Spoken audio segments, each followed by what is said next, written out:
हर महादेव, भारत माता की जय। तो भाई लोगों, आज मैं पढ़ाने जा रहा हूँ कक्षा 8 के विज्ञान की पाठ्य पुस्तक में से अध्याय 1 फसल उत्पादन एवं प्रबंध। इस वीडियो को किसी भी आदमी अगर देखता है या फिर बच्चे देखते हैं तो स्किप मत करिएगा, ठीक है। और एंड तक ज़रूर देखिए, एंड में धमाल मैं बताऊँगा एक चीज़। और मेरा एक पर्सनल बात समझ लीजिए, मैं रोज़ाना वीडियो बनाता हूँ, ठीक है। मैं रोज़ाना वीडियो बनाता हूँ, यह बात आप समझ लीजिए।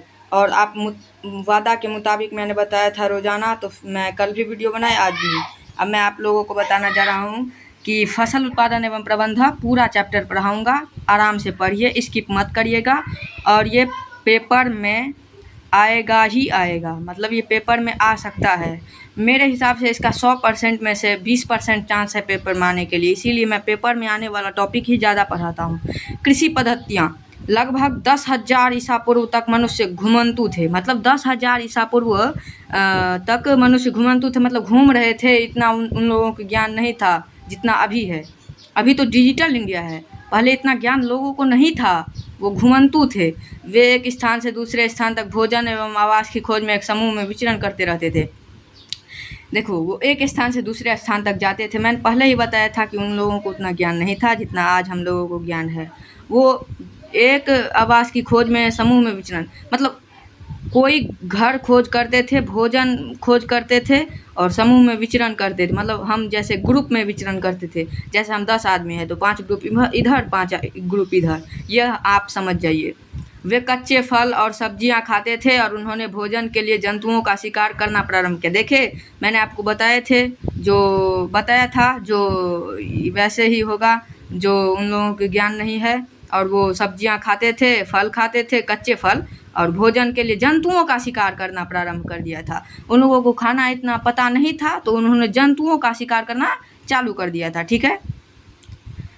और उन्होंने भोजन के लिए जंतुओं का शिकार करना प्रारंभ। कालांतर में खेती कर चावल, गेहूं एवं अन्य खाद्य फसलों को उत्पादित कर सके, इस प्रकार कृषि का आप देखिए प्रारंभ कैसे हुआ कृषि का, इसको आप नोट कर लीजिएगा।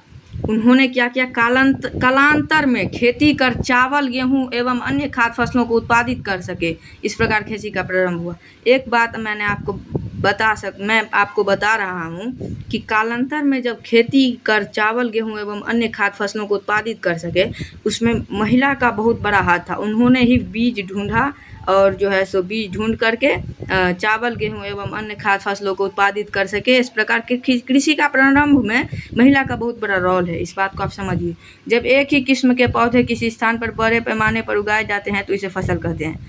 आप एक प्रश्न मैं आपको यहाँ पे टिक कर दिया हूँ, जब से लेके हैं तक, अगर कोई पूछता है फसल किसे कहते हैं, अब मैं आप लोगों को कल की वीडियो में जो है सो अभी ये बता देता हूँ। मैं इसी फसल उत्पादन एवं प्रबंधन कक्षा 8 के बच्चों के लिए मैं आप लोगों से प्रश्न पूछूंगा, ठीक है। प्रश्न पूछूंगा नहीं, बल्कि बताऊंगा, आप लोगों को याद करना है। और परीक्षा में जो है सो आएगा तो मैं आप लोगों को एक वीडियो भी बताऊंगा जिसमें परीक्षा में क्या आया है, मैं जो बात पढ़ाऊंगा वो क्या आया है, क्या नहीं आया, क्या मेरा बात सही था, क्या गलत है, वो भी बताऊंगा, ठीक है। इसीलिए वीडियो पर बने रहिए।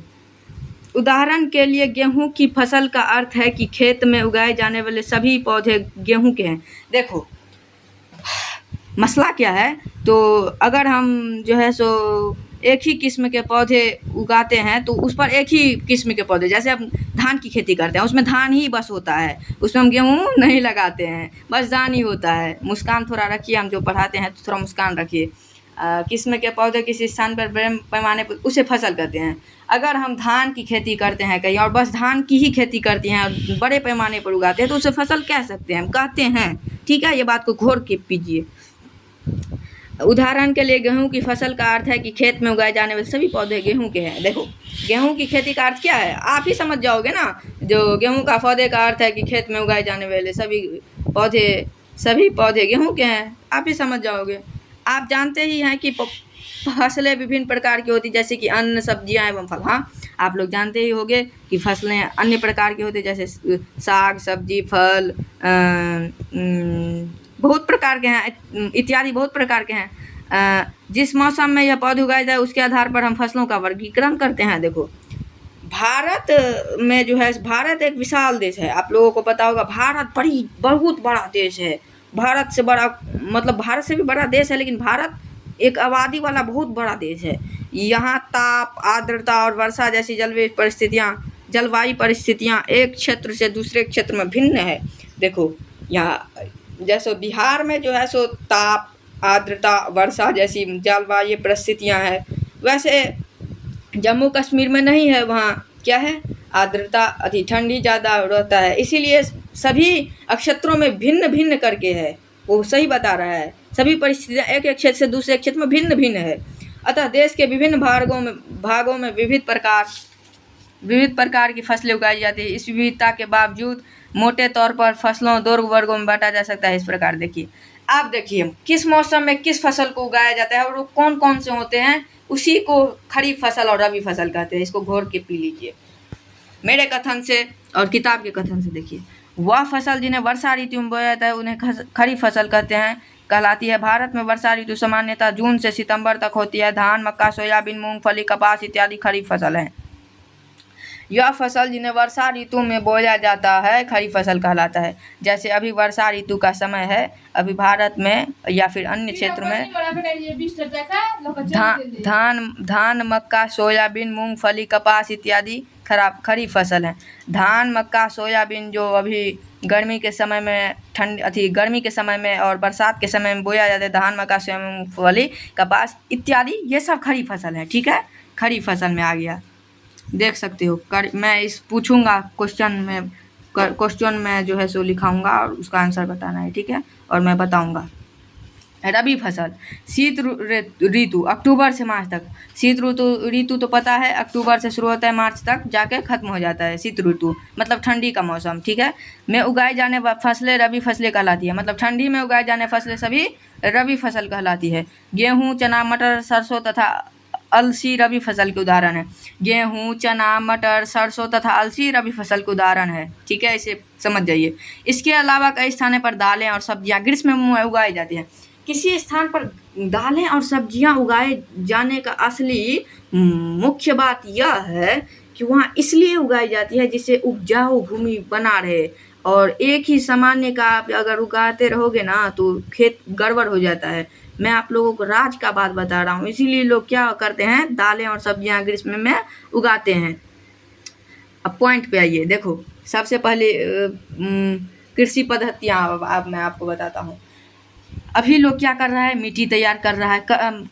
कहीं कहीं पे हो गया होगा मिट्टी तैयार करना, या फिर अभी हो रहा होगा। मिट्टी तैयार कर रहा है, बुआई होगा मतलब रोपाई, जिसको रोपाई कहते हैं बिहार के बच्चों, रोपाई समझो। बुआई जिसको धन रोपनी कहते हैं मैथिली भाषा में, धन रोपनी। खाद एवं उर्वरक देना, उसके बाद खाद एवं उर्वरक देता है। उसके बाद सिंचाई होती है। उसके बाद खरपतवार से सुरक्षा होता है। उसके बाद कटाई होता है, और धान जब कट जाता है तो उसको जमा किया जाता है एक जगह पर। उसके बाद नहीं बताया है प्रोसेस, मैं बता देता हूँ। और थ्रेशिंग मशीन में जाके उसको डाल दिया जाता है और फिर निकल जाता है। जिसको जितना रखना है रखता है और बेच देता है। ठीक है, और पैसा कमा लेता है। बस इतना बात समझो। ठीक, मिट्टी तैयार करना, फसल उगाने से पहले मिट्टी तैयार करना प्रथम कार्य है। मिट्टी को पलटना तथा इसे पोला बनाना कृषि पद्धति अन्य महत्वपूर्ण कार्य है। पोला, मिट्टी में रहने वाले केंचुआ, ये सब। हाँ देखो, किसान का मित्र क्या है, तो केंचुआ है। अब देखो, ये पॉइंट जो है मिट्टी तैयार करना, मैं आपको बता देता हूँ शॉर्ट से। मिट्टी तैयार करता है कौन, खाद में जो बीज होता है ना, केंचुआ, वो लोग क्या करता है, तो मिट्टी को खाद में बदल देता है। अब आप जो समझोगे, कूड़ा कचरा जो लोग फेंकता है वो खाद जब हो जाता है। बिहार में खाद बहुत है, और वो अगर खेत में दे देगा तो खेत का मिट्टी तैयार करने का काम भी नहीं होगा। वो अगर दे दिया तो उपजाऊ भूमि 100 में से 80% बन जाएगा, समझे। और उसके बाद आप कितना भी क्या भी उगा लो, उससे कोई फर्क नहीं पड़ता है। किसान का दोस्त कौन है, केंचुआ। इसको याद रखियो, किसान का दोस्त कौन है, केंचुआ। मिट्टी को उलटने पलटने एवं पोला करने की प्रक्रिया जुताई करते हैं। मिट्टी को जो उलटता पलटता है, जैसे मिट्टी को उलटना पुलटना, जैसे हम मिट्टी को हाथ से धकेल लिए फिर उसको वैसे कर दिए वो कर दिए, मतलब हम धकेल लिए। मैं आपको उदाहरण से समझा रहा हूँ। प्रक्रिया जुताई कहलाती है। इसे हल चलाकर करते हैं। अभी लोग हल चलाकर नहीं करते हैं। पहले ज़माना में लोग हल चलाते थे, लेकिन हम लोग सब जो है सो हल नहीं चलाते हैं, बल्कि ट्रैक्टर अब हो गया है, डिजिटल हो गया ट्रैक्टर से अब होता है। हल लकड़ी अथवा लोहे के बने होते हैं, आप लोगों को भी पता होगा। अब कृषि औजार समझो। कृषि में उपज से मिट्टी को भुरभुरा करना आवश्यक है। यह कार्य अनेक औजारों से किया जाता है। हल, कुदाली एवं कल्टीवेटर इस कार्य में उपयोग किया जाता है। हल तो अब लोग करता ही नहीं है, लेकिन पहले करता था, तो इसको भी समझना जरूरी है। देखो, हल क्या करता है, ये जोतता है, ये जोतता है, आपको स्क्रीन पर दिखाता होगा, ये जोतता है, ये जो है ये जोतता है। यहाँ पे आदमी ठाड़ रहता है, बैठता है, वहाँ पर बैठने वाला होता है। ये काल है, काल। और ये हल शाफ्ट है, शाफ्ट आपको दिखाता होगा, इसी से जुताता है, इसी से। देखो, कृषि औजार में मेरे हिसाब से अभी जो थोड़ा मोड़ा मतलब 50% 20% काम आता है ना, वो कुदाली ही है। उसी से अब लोग जो गरीब होता है, जिसके पास पैसा नहीं होता है, बिहार में भी है बहुत, वो कुदाली से काम चला लेता है, कुदाली मेहनत करके कर लेता है। लेकिन अब ट्रैक्टर से 100% हो गया भाई, ट्रैक्टर से जुता लो। हल, प्राचीन काल में ही हल का उपयोग खाद उर्वरक मिलाने, खरपतवार निकालने में, मिट्टी को खुजराने में किया जाता है। यह औजार लकड़ी का बना होता है, जिसे बैलों की जोड़ी अथवा पुणे की आवश्यकता खिंचाई इसे फाल कहते हैं। फाल किसे कहते हैं? यहाँ से लेके प्राचीन यह औजार से लेके है तक आप नोट कर लीजिए। अगर कोई पूछ देगा फाल किसे कहते हैं तो नोट कर लीजिए। और हल शाफ्ट किसे कहते हैं, वो भी हल का मुख्य भाग लंबी लकड़ी का बना होता है, जिसे हल शाफ्ट कहते हैं। ठीक है, ये यहाँ तक हो जाता है। ठीक है, अब मैं आपको कुदाली पढ़ा रहा हूँ। कुदाली का पॉइंट समझिए, मैं पॉइंट से पॉइंट पढ़ाता हूँ। यही एक पॉइंट है ना जो बच्चों को हमेशा याद रखना चाहिए। पॉइंट समझो, मतलब ये सब पॉइंट समझो, ये सब फिर छोड़ दो। आधारित फल पसंद, मेन पॉइंट याद करो। मेन पॉइंट आएगा ना यार, मेन पॉइंट समझो। यह एक सरल औजार है, जिसका उपयोग खरपतवार निकालने में, मिट्टी को पोला करने के लिए किया जाता है। इसमें लकड़ी अथवा लोहे की छड़ होती है, जिसके एक सिरे पर लोहे की चौड़ी और मूड़ी प्लेट लगी होती है, जो ब्लेड की तरह कार्य करता है। दूसरा सिरा पशुओं द्वारा किया जाता है। ठीक है, इसको भी आप समझ लो, ये ऐसी होती है। देखो, इस पर लगे होते हैं पकड़, ये हो गया हैंडल, ये हो गया जोत, ये हो गया छड़, ये हो गया मूड़ी टेल। कुदाली, जिसे कुदाली कहते हैं, जो कुदाली हो गया। अब कल्टीवेटर, बुआई, बीजों का चयन, क्रियाकलाप 1.1, बीजों होने का पारंपरिक तरीका, ये हो गया, जिससे अभी के समय में होता है, ट्रैक्टर में रहता है, ये लगाया जाता है, इसी से अभी खेत जोताता है। ये हो गया सीड ड्रिल।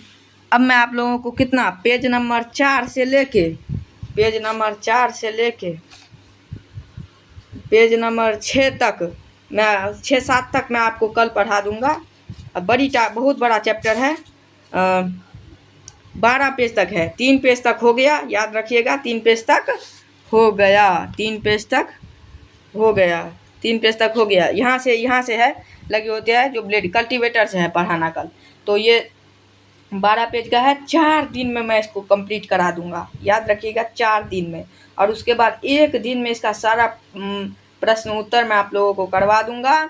उसके बाद जो है सो 5 दिन का ये पूरा चैप्टर है। इसीलिए जो है सो आप लोगों को ही फ़ायदा है। इसीलिए इस वीडियो को ज़्यादा से ज़्यादा शेयर करें और वीडियो को खूब सब्सक्राइब करें। जितने भी लोग देख रहे हो वीडियो को प्लीज़ सब्सक्राइब करो। देखो ना, 5 दिन में मैं आप लोगों को पूरा चैप्टर पढ़ा दूंगा। इससे अच्छा मौका क्या मिलेगा? मैं गलत तरीके से नहीं पढ़ाता हूँ, अच्छे से अपना अनुभव के छोड़ करके, अपना अनुभव जितना मेरे पास है, मैं भी अभी छोटा ही हूँ, मैं भी पढ़ता ही हूँ, ठीक है, और मैं भी पढ़ता ही हूँ, इसीलिए अपना अनुभव छोड़ रहा हूँ। और प्लीज़ सब्सक्राइब करो, और क्या कहूँ, प्लीज़ सब्सक्राइब कर दो, please subscribe, like and share करो। मैं कल मिलता हूँ फिर अगली वीडियो वादा को लेकर। मैं रोज़ाना वीडियो बनाऊँगा, इसलिए सब्सक्राइब करना ही करना, ठीक है। मिलते हैं नेक्स्ट वीडियो में, ब्लॉग नहीं वीडियो में।